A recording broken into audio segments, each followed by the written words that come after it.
এই 1 মাস আগে সমাজ কোথায় গিয়ে শেষ হচ্ছে শুনেলে, কোন জায়গায় পৌঁছেছে।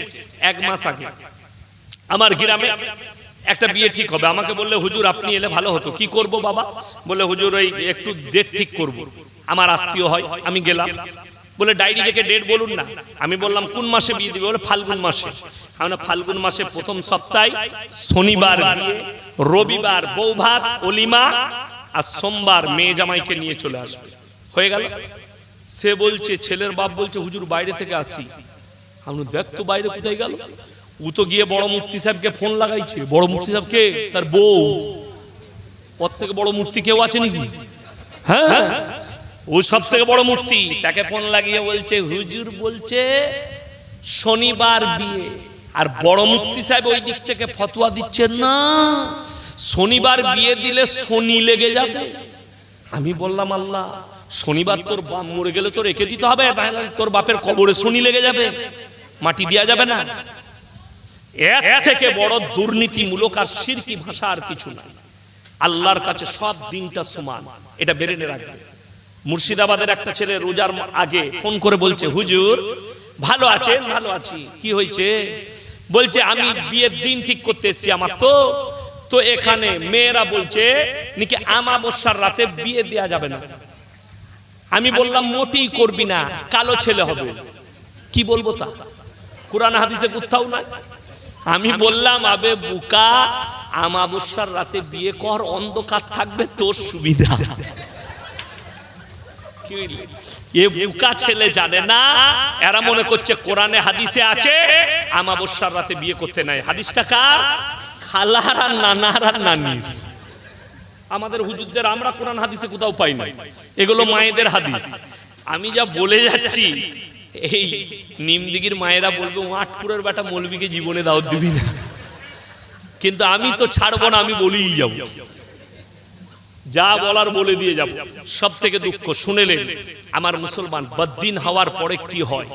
আজকে আপনার ছেলেকে দিন না দেওয়ার কারণে, মেয়েকে দিন না দেওয়ার কারণে সমাজ কোথায় পৌঁছেছে। বিয়ে শাদীর দিন ঠিক হচ্ছে, এরকম প্রবলেম আমার কাছে এসছে। প্রবলেম কিরকম? বিয়ের দিন ঠিক হচ্ছে, ছেলে গেইছে মেয়েকে মানে আর কি আশীর্বাদী করতে। আমাদের নাম রেখেছে এখন অমুসলিমদের মতো আশীর্বাদী, ঠিক কিনা কথা বলে? আপনাদের বলা হয় পাঞ্চিনি, ঠিক কিনা? পাঞ্চিনি বিরাট খরচ। বাবারে মোবাইল গিফট করছে, এটা তোমার জন্য, আর সিম ভরেই দিয়েছে হারামখোর। ও রাতের বেলায় ফোন খুলে দেখছে প্রথমেই কার? আব্দুর রহমানের নম্বর। রিং করেছে, হ্যালো কেমন আছো? ভালো। ই শুরু করলে কি খেতে ভালোবাসো? বলে আমি ফুচকা খুব ভালোবাসি। কি বুঝলে? এই ফুচকা থেকে আরম্ভ হলো, phuchka, egg roll, chicken roll, এই করতে করতে সারা রাত গল্প করেছে। ফজরের সময় বলছে আমার ঘরে না সবাই উঠে পড়েছে, এরপর রাখি, কাল কথা বলবো। এই দিক থেকে হারামখোর বলছে রেখে দিবে, একটা দাও। কি বুঝলে? এটা বুঝতে পেরেছে? যারা প্রেম করে তারা বুঝতে পেরে গেছে। ওই জন্য যুবকরা হাসছে। এর থেকে বড় হারাম কাজ আর কিছু না। বাবা মারা শুনে যান, ইজাব কবুল করানোর আমি আপনাদিকে হাসির ছলে ইসলাম বুঝাচ্ছি, আপনাদিকে খুশি করার জন্য, যাতে সহজে আপনাদের ব্রেনে ঢুকে।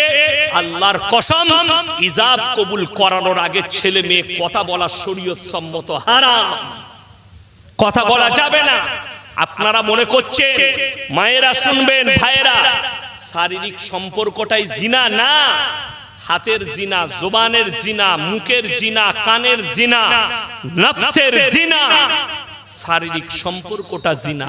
ওই জন্য আপনারা বলুন, বিয়ের একদিন আগেও বিয়ে ভাঙতে পারে না? পারে না? কথা বলে ভাঙতেই পারে, ভাঙতেই পারে। আমাদের বর্ধমানে বলছে গোস্ত নিয়ে মারামারি বরযাত্রীর সঙ্গে, দিয়ে বিয়ে ভেঙে গেল। 4 জনা মাথা ফাটিয়েছে, বলে আর বিয়ে হবে না, পালিয়ে গেল। তাহলে এরপর বলুন, ওরা যে প্রেমের গল্পগুলো গেয়েছে ওদের কি হবে? আর যুবকদের সব থেকে দুঃখ কি জানেন? আমার যুবকরা শোনো, যারা প্রেম করে 3 দিন 4 দিনকার প্রেমের জন্য এই যুবকরা এত নরমাল, তারা 3 দিন আই লাভ ইউ বলেছে নিমদিগিতে, 4 দিনের মাথায় ঘরেতে যদি কেউ নিমদিগিতে, আমার মায়েদিকে আল্লাহ এমন একটা পাওয়ার দিয়েছে, মায়েরা শুনে যাও, মায়েরা তোমরা নামাজি হও, পর্দা মেয়েদিকে এমন পর্দা দিয়েছে, এমন পাওয়ার আল্লাহ। যদি নিমদিগিতে কোনো ছেলেকে একবার চোখ মেরে দেয়, ঘরে এসে বালিশ ছিড়বে, মা বলবে কি হলো রে, বালিশ ছিড়ছিস কেন? বলে তুই বুঝবি না, আমাকে 440 ভোল্টেজ মেরে দিয়েছি। হ্যাঁ, 3 দিন আই লাভ ইউ বলেছে, হারাম কর হাত কেটে নাম লিখছে দীপালি, সিপালি, হাত কেটে নাম লিখছে। 3 দিন আই লাভ ইউ বলেছে। 3 দিনের ভালোবাসায় তুমি যদি হাত কেটে নাম রাখো, নাম লেখো, হারামখোর ভেবে দেখো, তোমার মা 9 মাস 10 দিন পেটে পেলেছে, 18 বছর 20 বছর তোমাকে বুকে করে পেলে বড় করেছে, তার ভালোবাসায় তুমি কি দিলে?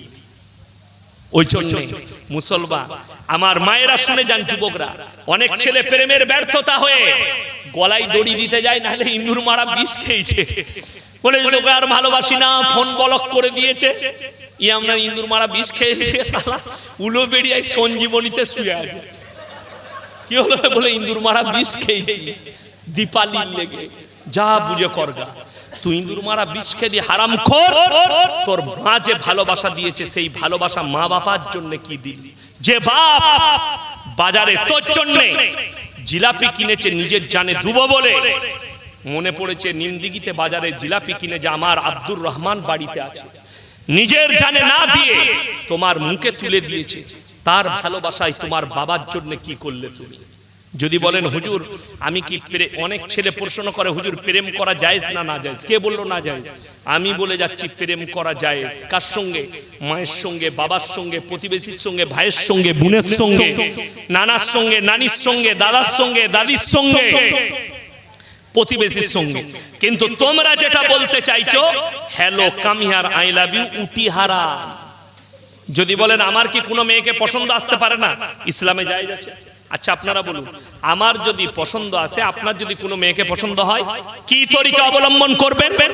বলবেন ভাই এক কাজ করুন, অমুকের বাড়িতে একটা প্রস্তাব পাঠান, উনার মেয়েকে আমার পছন্দ, আল্লাহ তকদিরে থাকলে বিয়ে হবে, না হলে তকদিরকে বিশ্বাস সবাই করবো, জোরে বলুন ইনশাআল্লাহ।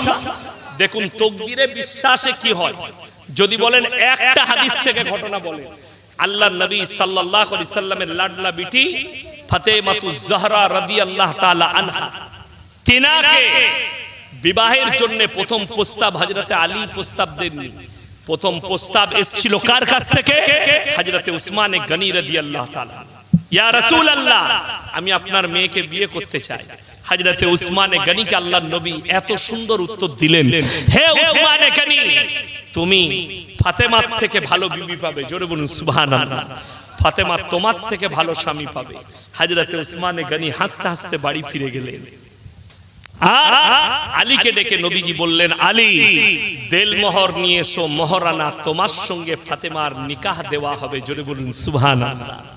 হযরতে উসমান গনি রাদিয়াল্লাহু তাআলা আনহু খুশি হয়েছিলেন, এবং আল্লাহর নবী সাল্লাল্লাহু আলাইহি সাল্লাম খালি বলেছিলেন যে তুমি ফাতেমার থেকে ভালো বিবি পাবেন, তো আল্লাহর কসম নবীর এই দোয়া হযরতে উসমান গনি বললেন, আমার কাছে আমার বিবির থেকে ভালো বিবি পৃথিবীতে কারোর কাছে নাই, আমার নবীর দোয়া, জোরে বলুন সুবহানাল্লাহ। তো তুমি আল্লাহর কাছে দোয়া করবে, আল্লাহ এই মেয়ে আমার তকদিরে ছিল না, তুমি এর থেকে সুন্দর মেয়ে দাও।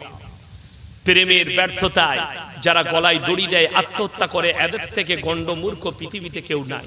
শুনেলেন যতগুলো ফিল্মের আর্টিস্ট আছে, তাদের সকাল বেলায় একটা স্বামী, রাতের বেলায় আর একটা স্বামী। ওই জন্য যতগুলো সেলিব্রিটি আছে তারা সব, আমরাও সেলিব্রিটি, কিন্তু আমরা ইসলামের সেলিব্রিটি, আমরা হিদায়াতপ্রাপ্ত সেলিব্রিটি।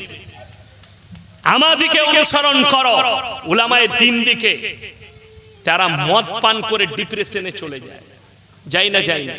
খোঁজলেন, রেখা বিয়ে করেনি। রেখা বলে একটা আর্টিস্ট আছে, ঠিক বললাম না ভুল বললাম? রেখা বিয়ে করেনি। তাবাসসুম, তার ডাক নাম হচ্ছে টাব্বু, মুসলমানদের মেয়ে, বিয়ে করেনি। এদের রোজ রাতের বেলায় মদ না খেলে এদের সময় কাটে না। মদ খায়, আফিং নেয়, হিরোইন নেয়, এরা নেশাগ্রস্ত অবস্থায় থাকে। কেন? এদের রোজ একটা করে পাল্টায়। দিনে রাতে এরা কার সঙ্গে জিনা করে, এরা খুঁজেও পায় না। কার বাচ্চাটা কে কার সাথে শোয়, এরা খুঁজেও পায় না। রাতের বেলায় ছেড়ে দিলে সকালবেলায় আর একজন। কিন্তু আল্লাহর কসম আপনাদেরকে বলে যায়, আপনারা চাষিবাসী খেটে খাওয়া মানুষ, বিবির গলায় হাত রেখে ঘুমাতে পাচ্ছেন, সবজি ভাত খেয়ে ফজরের সময় উঠে শুকর আদায় করে সিজদায় পড়ে কাঁদুন, নামাজের পরে চোখের পানি ফেলান, আল্লাহ ডাল ভাত খেয়েছি, বিবির গলায় হাত রেখে ঘুমাতে পেরেছি, এর থেকে আর কি লুবো? জোরে বলুন সুবহানাল্লাহ। কলকাতায় চলে যান, যাদেরকে টাকাওয়ালা বলছেন, পয়সাওয়ালা, তারা রাত 2টোর সময় মদ খেয়ে ঘর ঢুকে এসে ঘরে এসে দরজাটা সোফার উপরে গিয়ে পড়ে গেল, আন্ডার প্যান্ট পরে, আর বউ শুয়ে আছে কুকুরের সাথে। উসই সোফায়, বউ সই কুকুরের সাথে। মানুষ শুনেলেন ইসলামের সাথে এটাই পার্থক্য। নবীজি বলেছেন, শুনেলেন সবাই আজ থেকে নেকি লুবো, বলুন ইনশাআল্লাহ। এশার নামাজ পড়ে যদি নেকি কামাতে চান, খানা খেয়ে বিবির সঙ্গে মুখে মুখটা লাগিয়ে ঘুমিয়ে পড়ুন। সকালবেলায় উঠে, মুসলমানরা নবীর সুন্নতি জানে না, যদি ব্যবসায়ী যান, সকালবেলায় কারোবারে বেরিয়ে যান, দোকান খুলতে যাবেন, নিমডিগিতে দোকান আছে, 8টার সময় দোকান খুলবেন, গোসল করে বিবি নাস্তা করে দিয়েছে, নাস্তা করছেন, যখন বেরিয়ে যাবেন বিবিকে ঘরের ভেতরে ডেকে একবার এসো, দরকার আছে, দোয়া করবে যেন ব্যবসায় আল্লাহ বরকত দেয়, জড়িয়ে ধরে কপালে একটা চুমু খেয়ে যাও। আমাদের যুবকরা কি করে, এই আজকে একটু ভেন্ডি রান্না করবি, আজকে বলে চলে গেল। ঠিক বললাম না ভুল বললাম? তো তোর ব্যবসায় বরকত হবে কি করে? এ তো বিবিকে পাওয়ার দিয়ে, মানে আর কি, ধমক দিয়ে যাওয়া হলো। বিবিকে গলায় জড়িয়ে ফজরের নামাজ পড়ে চা খেতে খেতে, আজকে কি কি তরকারি করবে বলো দেখিনি শোনা, এরকম করে বলতে হবে। হাসছেন, আমি ইসলাম শিখাচ্ছি।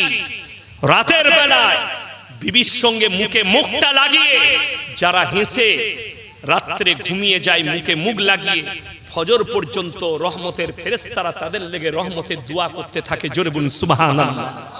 যারা বিবির সঙ্গে ঝগড়া করে একে অপরের দিকে মুখ ফিরিয়ে শুয়ে থাকে, সারা রাত্রি লানত করতে থাকে আল্লাহর ফেরেশতারা।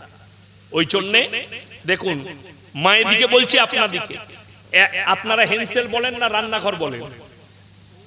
রান্নাঘর, আমাদেরও রান্নাঘরও বলে, হেনসেলও বলে। সেইখানে অনেকগুলো থালাবাটি থাকে না, থাকে না? থালাবাটি থাকে। আচ্ছা, মায়েরা যখন থালাবাটি বার করে ঠোকাঠুকি লাগে না, লাগে না? লাগে। যদি একটু ম্যানেজ করে নেওয়া হয়, গুছিয়ে রাখলে আর ঠোকাঠুকি লাগবে না। সংসার করতে গেলে দুটো কথা হবে। আপনাদের কি মনে হয় আমাদের মৌলবীরা, আমাদের মধ্যে আল্লাহ রাগ দেয়নি? আমাদের বিবির সঙ্গে কথা কাটাকাটি হয় না? হয়। ম্যানেজ করতে হয়। তুমি রাস্তার উপরে মারামারি ঝগড়া করো, আমরা ঘরের ভেতরে বিবির গলায় হাত দিয়ে মিটিয়ে দিই। তুমি সবার সামনে স্ত্রীকে অপমান করো, আমরা ঘরের ভেতরে অপমান করি যাতে বিবি কষ্ট না পায়। এই বিবি যদি কিছু করে, ওই তুই বেরো তো, এখানে আই, তোকে দেখি একবার। সবার সামনে, মা বাবার সামনে, জায়ের সামনে, বোনের সামনে স্ত্রীকে অপমান করছেন, তার থেকে বড় নিকৃষ্ট কেউ নেই। বিবি অপরাধ করলে ঘরের ভেতরে, তোমার এটা ভুল হয়েছে, তুমি এটা অন্যায় করছো, এটাকে ঠিক করে নাও। বিবি তোমার উপরে এতটাই মহব্বত বাড়াবে, সে চেষ্টা করবে অন্যায় ঢাকার। যে স্বামী স্ত্রীর মেটার যারা আছেন, ঘরের ভেতরে মিটিয়ে নেবেন, ঘরের ভেতরে গলায় হাত রেখে মিটিয়ে নেবেন। সবাই বলুন, আমরা ইসলামের উপরে, দ্বীনের উপরে প্রতিষ্ঠিত হব। জোরে বলুন ইনশাআল্লাহ। আপনারা আমার জন্য দোয়া রাখবেন, আমি আপনাদের জন্য দোয়া রাখবো ইনশাআল্লাহ। আবার হায়াত বাকি তো মুলাকাত বাকি। আমি বাবা মাদ্রাসাওয়ালা বক্তা, কি বুঝলেন? আমার আর কালকে আমার অনেক দূরে জলসা আছে। আমার বাড়ি থেকে 250 কিলোমিটার, এখান থেকে 350 কিলোমিটার মালদা ডিস্ট্রিক্টে বাই গাড়ি যাব আমি প্রত্যেক দিন।